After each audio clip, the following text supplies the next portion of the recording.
Hey, what's up everybody? Welcome back. It's Brandon with Campbell Fitness. Today's video is going to talk about being a hard gainer and if you should really classify yourself as such. Now, I've had a couple requests to do this video, but I also wanted to put in my own personal experience, as for many years growing up, I considered myself to be a hard gainer. Some people like to prefer instead to classify themselves as certain body types. Hard gaining is typically associated with being an ectomorph, or someone that's very skinny, and no matter how hard they try as far as training and eating goes, they just can't seem to build muscle or gain weight and keep that weight on. So for this, as I said, I wanted to input my own personal experience, as for many years I thought I was a hard gainer. Now, looking back at it growing up, I trained very hard and I thought I was eating a lot, but regardless, I wasn't seeing the gains that I wanted to see. Now, first of all, I will probably say this is attributed a lot to having very high expectations of myself, from reading different things on bodybuilding.com to reading magazines to seeing stuff on TV. The expectations for actual muscle growth of mine were pretty astronomical. Looking back on it today, I could see that obviously those weren't really in the realm of possibilities for myself. So that's definitely something that's going to come into play. The other big thing is my actual energy expenditure, or TDEE, which stands for Total Daily Energy Expenditure. Growing up, our body goes through lots of changes, which means our metabolism is reacting very, very fast.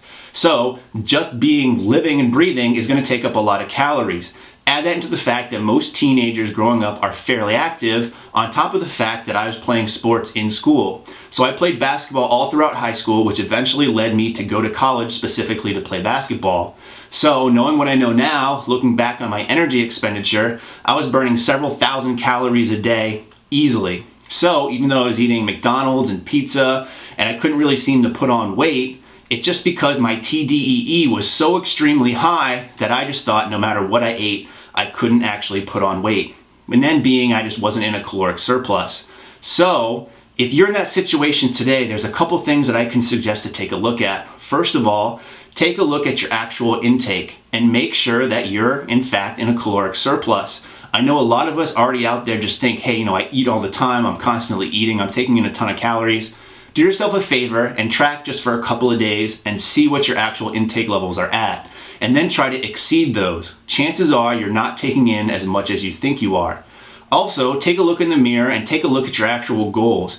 I've done videos on this channel already about goal setting and them being realistic. Make sure your goals are realistic and you're putting the proper plan in place in order to achieve those goals.